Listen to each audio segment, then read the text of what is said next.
Comment régler un litige avec sa banque ou son assureur sans passer par la justice? La question est au cœur des premières assises de la médiation et de l'éducation financière organisées par l'Observatoire de la qualité des services financiers. L'objectif est aussi de mieux faire connaître l'OQSF. Mais en fait, ce qui est source recherchée, c'est une bonne information des citoyens sénégalais de l'existence déjà de cet observatoire qui peut les aider dans les contentieux que ces populations peuvent avoir avec l'ensemble de l'écosystème du système financier et bancaire. L'autre défi concerne l'éducation financière. Pour l'OQSF, il ne s'agit pas seulement d'accéder aux services financiers, mais aussi de savoir gérer efficacement ses ressources. L'État a institué des médiateurs et les a logés au niveau de l'OQSF. L'OQSF, donc, son défi principal, c'est arriver à faire de l'éducation financière par le renforcement de capacité. L'éducation financière, ce n'est pas seulement pour aller ouvrir un compte, etc., mais c'est même pour pouvoir gérer son argent. Vous savez, naturellement, les gens ont de l'argent, font des dépenses et des recettes. Mais il faudrait donc qu'on les éduque pour que les gens puissent utiliser ça à bon escient. Donc l'éducation financière de l'OQSF, qui s'inscrit avec le ministère des Finances dans le cadre d'un plan national d'éducation financière qui est chiffré à 12 milliards, dont les 40% devraient être fournis et par l'État, les autres 40% par les partenaires techniques et les 20% par le secteur privé, justement permettra d'atteindre 3 cibles.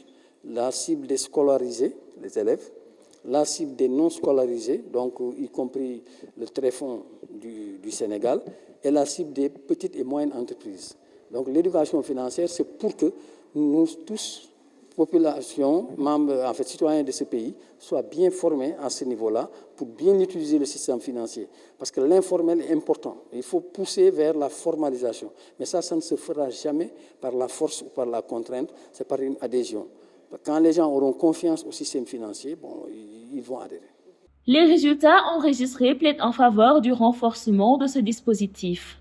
En 17 ans, plus de 100 000 saisines ont été traitées avec un taux de résolution annoncé de 90%, permettant ainsi de préserver la confiance entre les usagers et les institutions financières. Justement, en 17 ans, ce qu'on peut dire, près de 5 000 saisines ont atterri au niveau de la médiation de l'Observatoire de la qualité des services financiers et pour un encours de 7 milliards. En matière d'assurance, c'est à peu près 1 milliard 918 millions. Et en matière bancaire, c'est le reste. Et qui ont été résolus à hauteur de 90%. C'est-à-dire que les saisines qui nous arrivent, à 90%, c'est résolu. Et on sauve la relation commerciale, qui naguère, quand elle se crée, il n'y avait pas de différend, donc il n'y avait pas de médiateur. Donc c'est ça le rôle de la médiation. Donc en fait, il faut comprendre ce qui se passe. Il faudrait éduquer les populations financièrement. Il faut que les populations aient confiance au système financier qui est indispensable pour une économie. Mais il faut que les systèmes financiers aussi soient sensibilisés pour que les services qu'ils offrent à leurs usagers soient des services de qualité, qui ne souffrent pas, en tout cas, de biais. Des assises qui se veulent un point de départ pour une meilleure appropriation de la médiation financière par les citoyens et pour un système financier plus inclusif et plus robuste.